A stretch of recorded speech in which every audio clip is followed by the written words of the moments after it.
am so excited because on this episode of the Erin Burd live show, we are going to actually debunk the top 3 myths about starting your own mobile dance program. And so if you're coming in, say hello, Erin, what's up? Let me know that you're here. I need to know, so make sure you're typing in those comments, make sure you're giving those hearts and those likes. And even if you come in on the replay, I want to know that as well. I want to know that as well. So make sure you just type in the comments #replay and let me know that you are here, because I want to be able to talk with y'all. Right? I want to be able to talk with you. So say hello, say, hey, Erin, what's up? Let me know that you're here. Even if you're coming in on the replay, I want to know. So if you are new to Teach Preschool Dance, hello, y'all. I am Erin Burd, and I am the creator of Teach Preschool Dance. I am the author of the Passion and Profit Project, as well as the creator of the Hit List Marketing System for studio owners. I am the creator of the Mobile Mastermind and the 100K Preschool Dance Blueprint Workshop. And I get the pleasure of working with studio owners who want to grow their businesses without sacrificing their lives, right, y'all? And what really fills me up is being able to support studio owners creating their own unique vision of success. That makes my heart so happy. So if you're with us, say, hey, Erin, what's up? Let me know that you're here. I cannot wait to chat with you. So let's go ahead and dive in today, because what I know is this. What I know is that I've been talking to so many studio owners right now, actually, regarding approaching preschools and offering your classes, your services there. But some myths have been coming up. And so today I want to tackle that. I want to tackle and debunk these 3 myths. Okay, so I'm going to count them down backwards. So can we jump right in, y'all? Okay, so the number 3 myth that I hear from studio owners is that, okay, Erin, but parents, they're already paying for daycare. And so, can they even afford this extra thing, or why would they want to pay for this when they're already paying for daycare? And so what I want to tell you is this, that parents, y'all, lean in. Parents pay for convenience. They do. How many of us pay for Amazon Prime? Me. Why? Because it's convenient. Because I want those packages on my doorstep the next day. Right? We pay for convenience. And parents are looking to have things that are convenient for them. If parents are working full-time and their child is in daycare 40, 50 hours a week, y'all, they want things for them to do. And, you guys, there's a little bit of that thing I call mommy guilt. Mommy guilt, y'all. And it's a real thing. And so parents will pay for the opportunity for their child to participate in something extra while they are at daycare. So y'all, do not worry about the fact that they're already paying for tuition, right? That's a separate thing. What they're looking for is for their child to enjoy their time while they're at daycare or preschool. And my goodness, as a mama who has busy schedule, what I could tell you is this: if I could take one thing off of my plate and I can say, oh my gosh, my daughter or my son can participate at daycare and I don't have to go at night and on the weekends, check that box off my list, and that frees up time for me as a working parent. That's a win-win for everyone, okay? So that's the number 3 myth, is that parents are already paying for daycare, so why would they pay for something extra, or they can't afford extra? And that's really not the case, y'all. So that is number 3, which leads me into number 2. I've been hearing this sentiment a lot.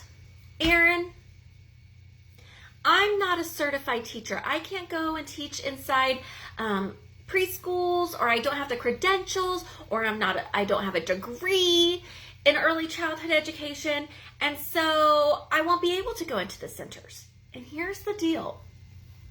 Truth is, yes, you can. Now, every state, every country has their own rules and regulations as to who can be left alone with children.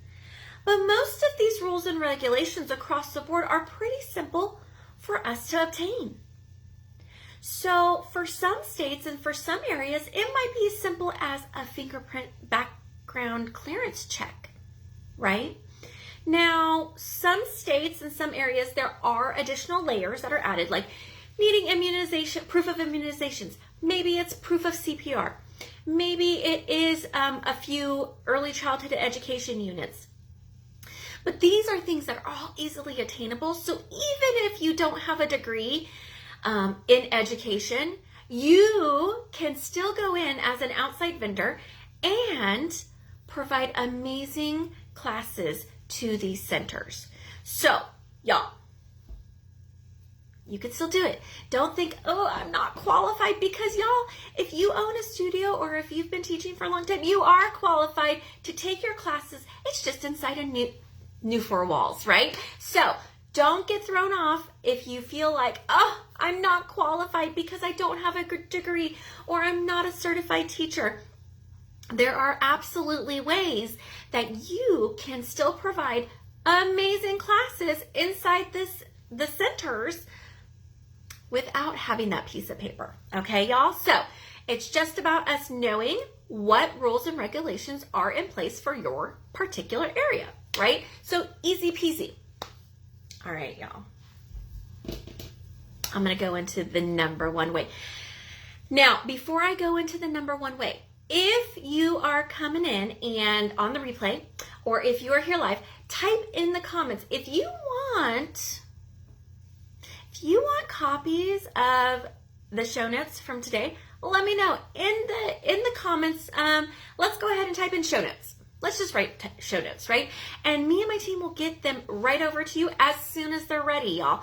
Even if you come in on the replay, don't worry about that. We will make sure to take care of you. All right, so drum roll. Oh, no, I don't have drums, but I have a hand clapper. Ah! Hand clapper, y'all. Oh, my gosh. Oh, my gosh. The number one way, or the number one myth, I should say.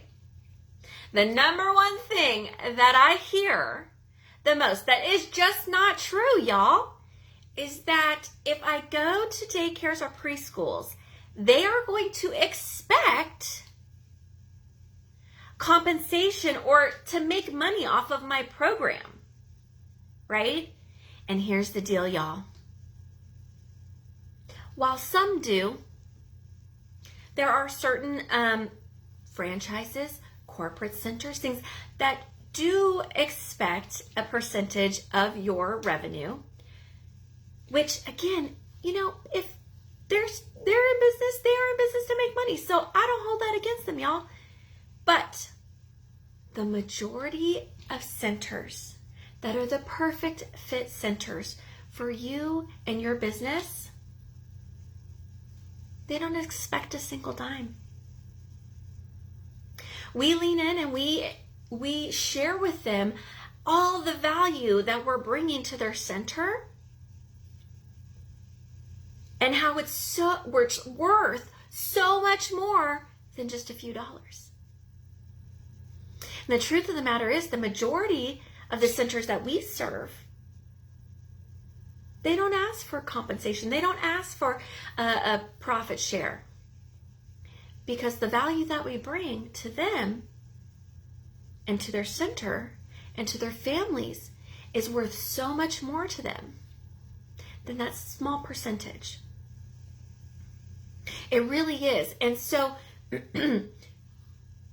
while some may, y'all, we talked about it, some may, and hey, y'all, I don't hold them, I'm not mad at them for asking for a percentage, but here's the deal. We have to know our numbers, and we have to know what we're willing to do. And because inside a mobile program, the overhead is so low because you are not utilizing your own facility. You are not paying for electric and gas and toilet paper and all those things. we can afford sometimes to go ahead and give them their cut if they so desire that, if that's something that's a requirement of that center. But I will tell you guys that what we do is so important to our community and to their centers. We just have to know how to build a relationship that allows them to believe in that, to believe in our value, to believe in the worth that we share with them and their students and their families. You guys, so I want you to know that while yes, a few might have the expectation that they will be compensated for their class or for us using their center, the majority of them do not. And that is something that I talk with my clients about quite a lot, in that it's shifting our own mindsets. It's allowing us to really lean into our value and to our worth, right? And if you know anything about early childhood education, they are a passionate industry just like we are, and they do it because they absolutely love it, just like we do. And so we can connect with them on that basic human level, and that we absolutely adore, right? Seeing our students grow and being part of our community and making an impact. And so what we bring to them is so much more than just a few dollars or just lessons, right? And so we have to lean into that belief. And so I want to know in the comments, let me know, have you ever heard any of these myths? Have you thought any of these myths? Right? It's okay to be honest here. Let me know if that has something that you've heard, you've seen, people have told you. I know some others out there have said, oh no, you have to pay them. That's their expectation. And that's not the case, y'all. And I work with clients all over the globe. So I could tell you that this is what I know to be true. As long as we remember that we're in the people business. All right, so I want to do just like a quick recap because I know that I flew through these so quickly. So, speedy recap.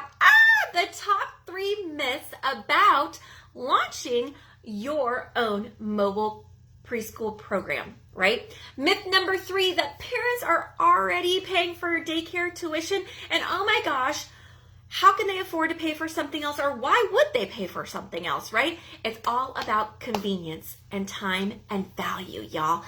The second myth that we debunk today is, I'm not a certified public teacher. I don't have a degree. I'm not qualified. I'm not going to be allowed inside the centers. And the truth is that is not true.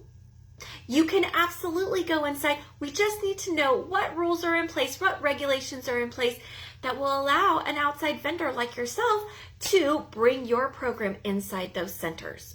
Okay. And the top number 1 myth that I hear all the time that is absolutely not true is that daycares or preschools expect to be compensated or to make money off the program. And the truth is, while some do, the majority of them, those perfect fit centers, they don't expect a single dime for you because we provide so much more value than just a few dollars. And we enrich the lives of their students, we enrich the lives of their families, and we make their center a better place. And so do not fall into these myths, these traps that will hold you back from starting your own mobile preschool program. And I want to take a moment real quick to give you a personal invitation. So if you've been thinking about approaching preschools, daycares, after school programs in your area, my goodness, even senior communities, I want to invite you to the 100K Mobile Studio Blueprint Workshop. It's coming up in Orlando, October 15th through 17th, and this is a 3-day workshop where I dive in, I share with you my exact blueprint that I used and all of my clients use to launch their own program in as little as 30 days. And get new students rolling on in the doors. So I want to invite you to join us because I only offer this workshop one time a year.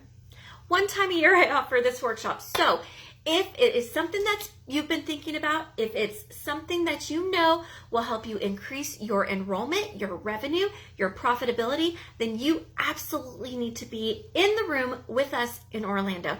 In the comments, I'm going to go ahead and place the link so you can get all the details and reserve your spot. Now, I will tell you, next week, y'all, next week, I will be coming in same time, same station, Wednesdays, 9 a.m. Pacific, noon Eastern, and we are going to have another wonderful episode of the Erin Burd Live Show where I have some juicy tips and tricks that I want to share with you. So I hope to see you then. Have a fantastic day, y'all, and happy dancing. Bye, friends.